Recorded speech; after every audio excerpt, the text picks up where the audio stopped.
Heading: Maxwell Stress Tensor and Surface Force. Question 1. How is the surface force on the field calculated in electrostatics?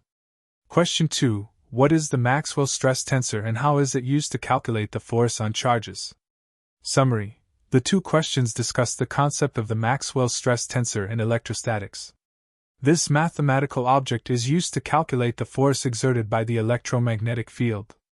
The first explains how the surface force on the field is calculated by integrating the stress tensor over an imaginary boundary surface. It specifically details the component formulas for the force element, showing that the force is transmitted across the surface as a momentum flux or stress. The second defines the Maxwell stress tensor itself, describing it as a symmetric second-order tensor whose components represent the force per unit area transmitted across a surface, including diagonal components for tension/pressure and off-diagonal components for shear stress. It further clarifies that in electrostatics, the total force on the charges inside a volume is determined entirely by this same surface integral, effectively viewing the field as a medium under stress that transmits force to the charges.